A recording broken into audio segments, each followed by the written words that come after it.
Assalamu alaikum wa rahmatullahi wa barakatuh. Welcome to my YouTube channel Study with me PK. Today I'm gonna sharing with you second year Islamic history video part number 3. آج کی جو یہ ہماری video ہے اس میں میں آپ کے ساتھ شیئر کرنے والی ہوں ہماری اس تاریخ اسلام مینس کے عہد بنو عباس جو ہے اس کا پارٹ نمبر جو ہے آج ہمارا پارٹ نمبر 3 ہے، اور انشاءاللہ آج کے اس پارٹ نمبر 3 میں ہمارا جو لیکچر ہے اس میں ہم کور کریں گے کچھ بہت ہی امپورٹنٹ پوائنٹس جو پیپر کے حوالے سے بھی جو ہے وہ امپورٹنٹ ہیں، اور آپ کو ویسے بھی دیکھا جائے تو اسلام کی ظاہر ہے تاریخ جو اسلام کی ہے اس کے بارے میں تو ہر مسلمان کو پتہ ہونا چاہیے، کیونکہ یہ بہت ہی ایک جو ہے امپورٹنٹ فریضہ ہے جس کو ہر انسان کے علم میں ہونا چاہیے۔ تو چلیے سٹارٹ کرتے ہیں۔ سٹارٹ کرنے سے پہلے میں کہنا چاہوں گی اگر آپ میرے YouTube channel study with me P K میں نیو ہے تو please subscribe to my YouTube channel and press the bell icon تاکہ ہر نئی آنے والی ویڈیو آپ تک بر وقت پہنچ سکے۔ So let's start now.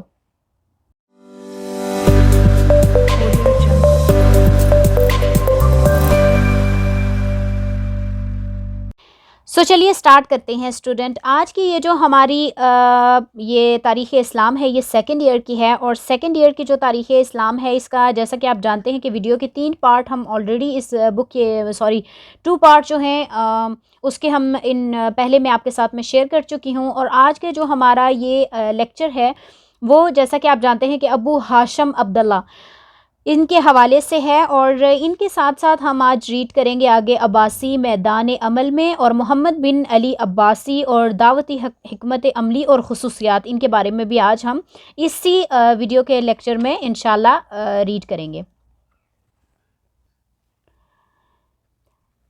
ابو ہاشم عبداللہ، جیسا کہ آپ جانتے ہیں کہ چھوٹا سا ایک کوسچن بھی اوپر جو ہے وہ مارک کیا ہوا ہے اور ساتھ ہی لکھا ہوا ہے کہ ابو ہاشم عبداللہ کون تھے۔ یہ ایک شارٹ کوسچن ہے، یہ آپ کو آ سکتا ہے کہ ابو ہاشم عبداللہ کون تھے ان کے بارے میں لکھیں، تو آپ نے ابو ہاشم عبداللہ جو ہے ابو ہاشم عبداللہ یہاں جو ہے ان کی وضاحت پوری ہے، آپ یہاں سے نوٹ کر سکتے ہیں۔ امام محمد بن حنیفہ کی وفات کے بعد ان کے بیٹے ابو ہاشم عبداللہ ان کے جانشین ہوئے، اگرچہ خلفائے بنو امیہ ہر 2 حضرات کی بڑی خدمت اور خاطر مدارت کرتے تھے، لیکن انہیں بنو ہاشم ہونے ناطے سے بنو امیہ سے تعصب تھا۔ ابو ہاشم بڑی خوبیوں کے مالک تھے، انہوں نے اپنی جاندار شخصیت اور خطابت کی خصوصیت کی بدولت لوگوں میں بہت زیادہ اہمیت اور مقبولیت حاصل کر لی۔ انہوں نے بڑی رازداری سے اپنی تحریک مزاحمت کو آگے بڑھایا۔ اگلا پوائنٹ ہے ہمارے پاس عباسی میدان عمل میں۔ اموی سراخ رساں ان کی سرگرمیوں کا کوئی سراغ نہ لگا سکے۔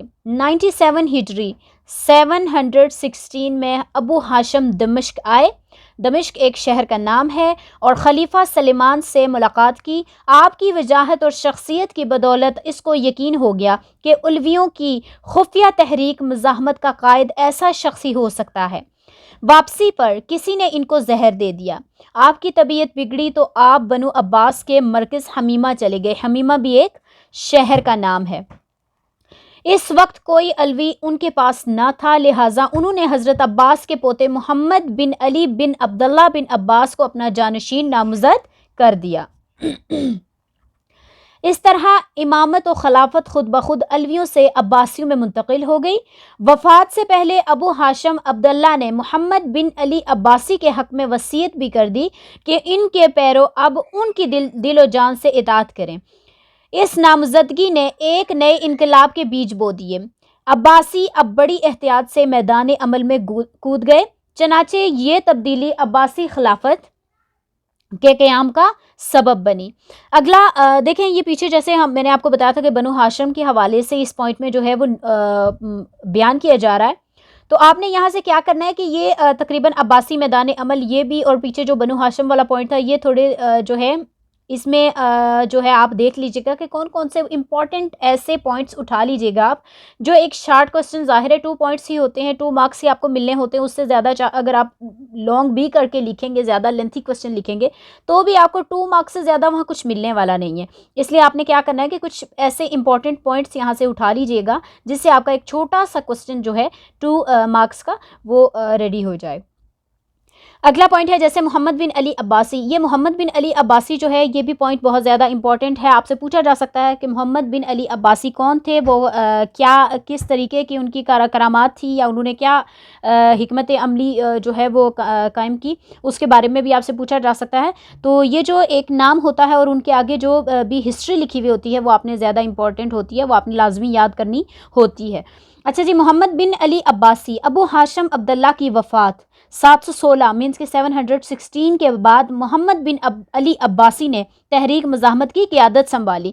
مینس کہ وہ جو ابو ہاشم تھے عبداللہ, جن کے بارے میں پیچھے ہم نے ریڈ کیا کہ انہوں نے کیا کہ انہوں نے وہ جو تھے وہ امام محمد بن حنیفہ کی وفات کے بعد ان کے بیٹے ابو ہاشم عبداللہ ان کے جانشین ہوئے تھے. ابو ہاشم عبداللہ جو تھے وہ امام محمد بن حنیفہ جو تھے ان کے بیٹے تھے. اس کے بعد انہوں نے کیا کیا خوبیاں تھی, ان میں کیا کیا خصوصیات تھیں, وہ ساری ہم نے نوٹ کی. ان کے بعد کیا ہوا کہ جب ان کی وفات ہوئی تو ابو ہاشم عبداللہ کی وفات کب ہوئی, 716 میں ہوئی. اس کے بعد کس نے جو ہے وہ تحریک کی مزاحمت کی, اس کے بعد محمد بن علی عباسی نے قیادت سنبھال لی. آپ بڑے زیرک و در و اندیش انسان تھے. انہوں نے اپنے والد محترم کی زیر اثر تربیت اور پرورش پائی تھی. وہ اپنی قابلیت, حسن صورت اور سیرت کے لحاظ سے اپنے والد ماجد کے مشابہ تھے اور عوام و خواص میں بڑے مقبول تھے. آپ نے اپنے دور قیادت میں دعوت عباسی کو تحریک کی شکل دی اور اسے بے ضابطہ اور غیر منظم صورت حال سے نکال کر ایک منظم تحریک بنا دیا, جس کی بدولت عباسی دعوت ایک زبردست عوامی قوت بن گئی. اس زمن میں انہوں نے جو حکمت عملی اختیار کی اور جس تنظیمی ڈھانچے کی تشکیل, اس کی خصوصیات درج ذیل ہے. اب یہاں پر آپ کو محمد بن علی عباسی کے بارے میں جو ان کی مینس کے حکمت عملی جو انہوں نے اختیار کی اور جو ان کی سمجھداری تھی جس کے بدولت انہوں نے اپنی تحریک کو چلایا, کیونکہ وہ اپنے والد کے جو تھے, اپنے والد کی سائے کے تلے انہوں نے کیا کیا کہ پرورش حاصل کی. ان کو ہر مینس کے قدم قدم پر ان کے والد کی جو تھی حکمت عملی ملی ہوئی تھی, جس میں کیا تھا کہ وہ ان کی جو پرورش تھی وہ بہت ہی کیا کہتے ہیں کہ قابلیت والے تھے, حسن و صورت کے لحاظ سے اور سیرت کے لحاظ سے. اس لیے انہوں نے جو اپنی تحریک سنبھالنے کے بعد جو مینس کے دعوتی حکمت عملی اور خصوصیات جو انہوں نے سر انجام دی, ان کے بارے میں اب ہم آگے ریڈ کریں گے. اچھا جی, دعوتی حکمت عملی خصوصیات. ماشاءاللہ سے آج یہاں پر بارش بھی لگی ہوئی ہے, اس کے لیے آپ مجھے مبارکباد بھی دے سکتے ہیں, کیونکہ سعودیہ میں بہت ہی کم بارش ہوتی ہے. ماشاءاللہ سے اللہ تعالیٰ کا بڑا کرم ہے کہ ان تقریباً 3-4 منتھ میں ہم نے ماشاءاللہ سے بہت خوبصورت بارش دیکھی ہے, اور وہ بھی بالکل سیم ٹو سیم کشمیر کے جیسی. اچھا جی, اب دل کر رہا ہے کہ سبق کو چھوڑ کے اس بارش کے بارے میں سنتی رہوں بس میں, مجھے بارش بہت پسند ہے. اچھا جی, آگے یہ جو محمد بن علی عباسی نے عباسی تحریک کو آگے بڑھانے کے لیے علویوں اور عباسیوں میں میل ملاپ, باہمی تعاون اور اعتماد کو فروغ دیا. پوائنٹ نمبر جو اس کا 2 ہے وہ ہے, اس تحریک کی ابتدائی دور میں دعوتی حکمت کے رہنما اصول رازداری اور اخفا تھے. امام نے اپنے کارکنوں کو اس امر کا پابند کر رکھا تھا کہ خود ان کا نام پروپیگنڈا کے دوران صیغہ راز میں رکھا جائے. لہٰذا تحریک کا ہر رکن اپنے فیصلوں اور سرگرمیوں کو امانت سمجھتا اور راز کے افشاں پر موت کو ترجیح دیتا. تحریک کی کامیابی کا بنیادی نقطہ یہی رازدارانہ عمل ہے. اب یہاں پر کیا دیکھا ہے ہم نے کہ جو بھی مینس کے اس تحریک کے ابتدائی دور میں دعوتی حکمت کے رہنما اصول رازداری اور اخفا تھے. مینس کے جو امام تھے اپنے کارکنوں کو اس امر کا پابند رکھتے تھے. مینس کے جیسے کہ آپ دیکھیں کہ اب جو بھی ایک بڑا خلیفہ ہوتا ہے اس کے آگے جیسے کہ دیکھا جائے وزیر اعظم ہے, اس کے بعد اس کا کیا ہوتا ہے مینس کے جو ملک کا وزیر اعظم ہے اس کے آگے بہت سارے جیسے سیکریٹری ہوتے ہیں, بہت سارے جو ہوتے ہیں وہ عہدے ہوتے ہیں. اسی لحاظ سے یہاں پر اس نے کیا حکمت عملی کی تھی کہ اس نے جتنے بھی اپنے رکھے ہوئے تھے آگے کام کرنے والے, ان سب نے اپنے اپنے رازدار مینس کے ایسے رازدار اور پکے یقین والے رکھے ہوئے تھے کہ ان کو یہ چیز پختہ کروائی ہوئی تھی کہ اگر آپ نے کوئی بھی راز جو ہے اس میں سے ضائع کر دیا تو آپ کا کیا ہوگا کہ آپ نے اپنی جان دینی ہوگی. اگر کوئی بھی راز اگر وہ افشا کرتا تو وہ کیا کرتا, وہ موت کو ترجیح دیتا کہ میری وجہ سے ایسا ہوا ہے. تحریک کے مرکزی قائدین اپنا مقام بدلتے رہے, لیکن ان سب کا آپس میں رابطہ باہمی اور خفیہ تعلق قائم رہا. جیسا کہ آپ دیکھ لیں کہ ایک عہدہ جب ختم ہو جاتا ہے، جیسے ایک آرمی کے لحاظ سے آپ دیکھیں تو کچھ مینس کے میں بھی کچھ ایئرس کے بعد کیا ہوتا ہے، کچھ ایئرس کے بعد ہوتا ہے کہ ریٹائر ہو جاتے ہیں. ریٹائری کے بعد جیسے دیکھا جائے تو مینس ظاہر ہے ہر کوئی اپنی مینس کے جاب کے بعد اپنی لائف میں جو ہے وہ سیٹل ہونا چاہتا ہے. لیکن وہ کیا کرتے تھے، سیٹل بھی ہوتے تھے اپنی لائف میں، لیکن ان کا رابطہ ان کے مینس کے جو ان کے مینیجر ہوتے تھے یا ان کے جو بھی مینس کے مالک ہوتے تھے، وہ ان کا رابطہ ان سے خفیہ طور پر بغیر کسی کے جانے بوجھے ان کا رابطہ ان کے ساتھ لازمی رہتا تھا. ہر گروہ دوسرے گروہ کی سرگرمیوں سے آگاہ رہتا اور باہم تعاون و ارتباط قائم رکھنے کے لیے منظم حکمت عملی اختیار کی جاتی. پوائنٹ نمبر جو 4 ہے، خراسان اور فارس کے لوگ خاندان اہل بیت کے لیے عقیدت اور محبت کے خصوصی جذبات رکھتے تھے، اس لیے تحریک کی داعیوں اور قائدین نے ان علاقوں ہی کو اپنی سرگرمیوں کا مرکز و محور بنانا مناسب سمجھا. پوائنٹ نمبر جو 5 ہے، محمد بن علی عباسی نے اپنے پیروکاروں کو حکم دیا کہ عباسی دعوت کی اشاعت کے دوران کسی شخص یا جماعت کا نام لینے کی بجائے اہل بیت یا آل محمد صلی اللہ علیہ وآلہ وسلم کی اصطلاح کا استعمال کیا جائے تاکہ زیادہ سے زیادہ افراد میں یہ تحریک مقبول ہو سکے. اس کا ایک اور مقصد یہ تھا کہ فریقین کے درمیان کوئی غلط فہمی جنم نہ لے اور تحریک میں شامل مختلف الخیال عناصر متحدث و متفق ہو کر قائم کر سکیں. چنانچہ دعوت حکمت عملی کے اس بنیادی نقطے نے تحریک کے پیروکاروں کو باہمی پھوٹ کا شکار ہونے سے بچا لیا اور حکومت بھی تحریک کے قائدین کا پتہ لگانے میں ناکام رہی. خود محمد بن علی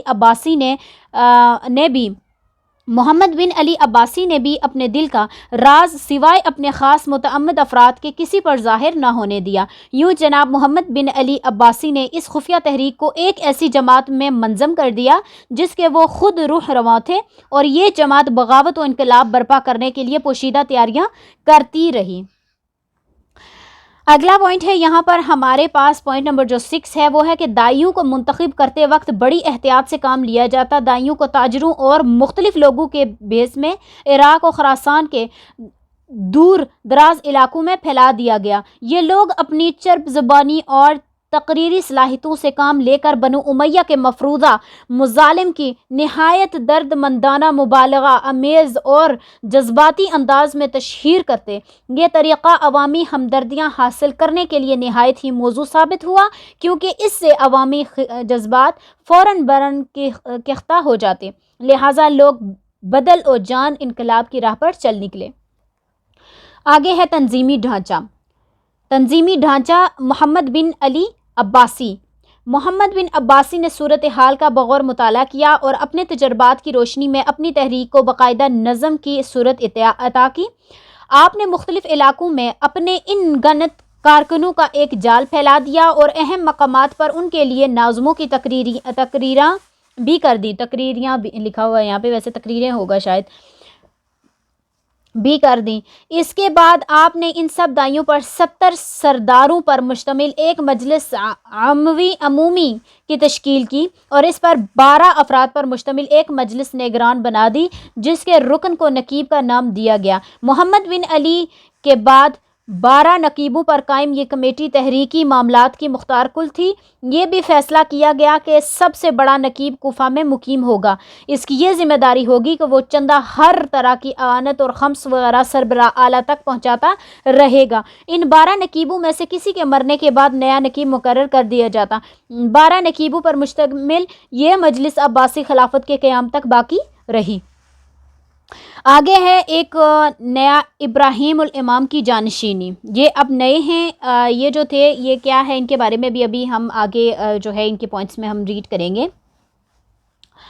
حضرت زید بن علی کی شہادت کے 4 سال بعد عباسی تحریک کے بانی جناب محمد بن علی عباسی کو خلیفہ ہشام کے حکم پر اپنے گھر میں نظر بند کر دیا. نظر بند، ابھی آپ لوگ یہ سوچیں گے کہ نظر بند کیا ہوتا ہے.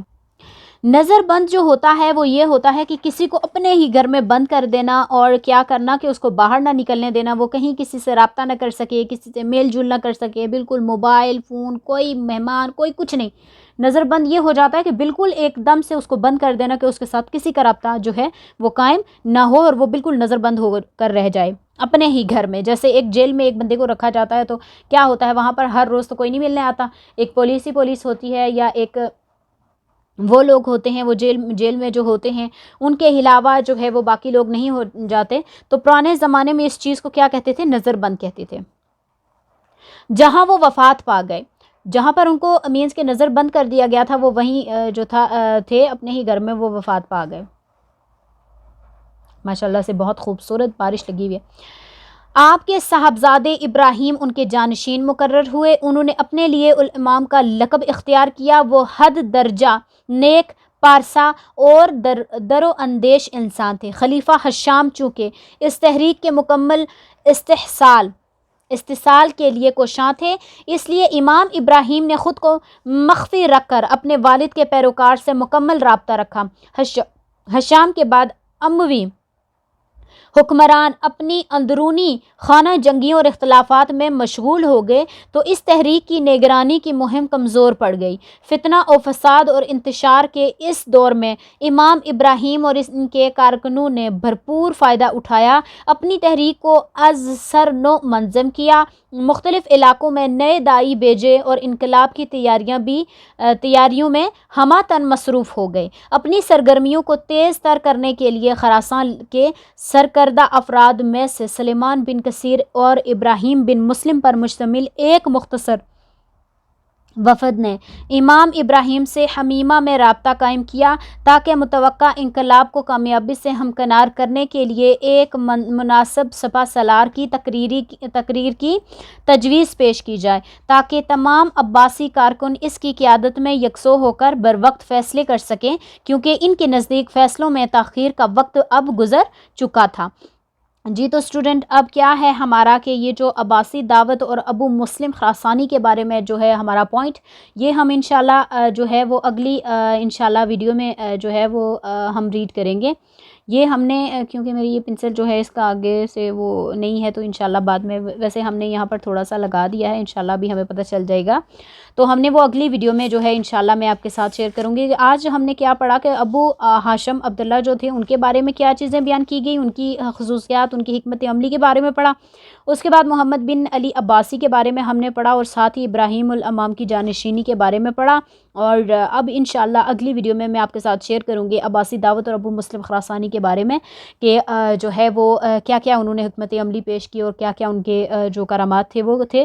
تو انشاءاللہ اگلی ویڈیو میں آپ کے ساتھ شیئر کروں گی عباسی دعوت اور ابو مسلم خراسانی. تو انشاءاللہ چلتے ہیں, ملتے ہیں انشاءاللہ اگلی ویڈیو میں. جانے سے پہلے میں کہنا چاہوں گی اگر آپ میرے یوٹیوب چینل پر نیو ہیں تو please subscribe to my YouTube channel and press the bell icon, تاکہ ہر نئی آنے والی ویڈیو آپ تک پر وقت پہنچ سکیں. تو انشاءاللہ ملتے ہیں اگلی ویڈیو میں. اللہ حافظ.